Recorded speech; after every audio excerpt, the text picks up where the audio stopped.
She didn't look up, didn't want to meet his gaze. The master's face was blurring into a satisfied smile, as it had already happened. The young girl picked up the coat, but did not dare to leave, and suddenly she would get angry.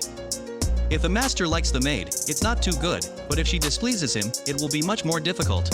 In 1884, serfdom in Russia had long been abolished. The servants in the houses worked for a salary, but the supply always exceeded the demand. Even the richest families have reduced the staff of servants. It's one thing to keep free workers, another, those who are on the payroll. Gone are the days when more than 300 domestic workers worked in the Razumovsky house at the same time.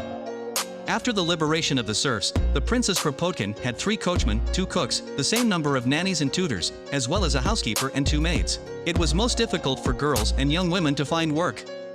The number of female specialties at the end of the 19th century was still very modest. And they needed skills. Not everyone could go to work as a teacher or governess, and secretarial positions were just being put into use. Therefore, there were always more female servants on the lookout than male ones. Accordingly, they tried to hold on to the place they received. They often paid like this. They calculated how much money went to the servants' table, how much to the corner. After all, the workers lived in the house, and summed it up. A male footman was more expensive, so they mostly tried to recruit women. In Vladimir Makovsky's painting in the anteroom, the master's coat is held by a girl, although 30 years earlier a footman would have coped with this function. A young lady who had just arrived in the city, without recommendations and work experience, could count on a maximum of 4 rubles per month.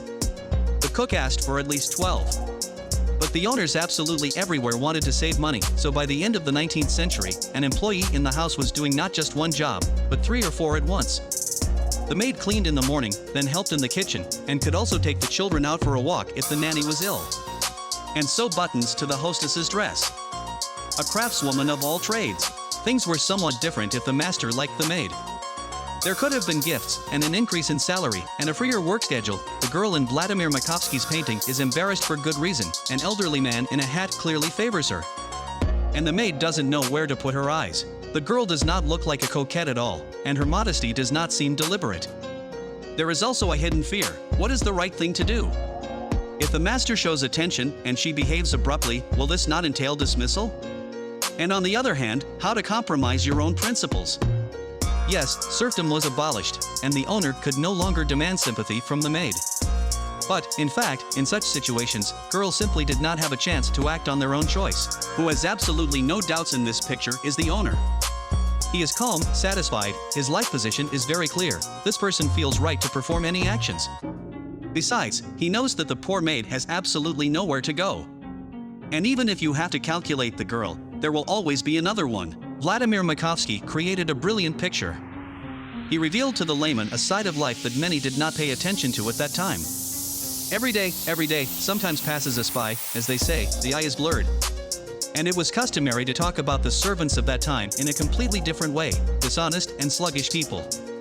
Privy Councillor A.V. Nikitenko is one of the serfs himself. That's what he said in the letter. Nothing, neither kindness nor decent wages can attract a servant to do what she has to do according to the condition. But Makovsky showed the life of the servants from a completely different side. And he made his contemporaries think. The picture in the anteroom was discussed for a long time and applauded by the author for his honesty. Thanks for watching. Don't forget to subscribe to the channel. Your support is very much needed.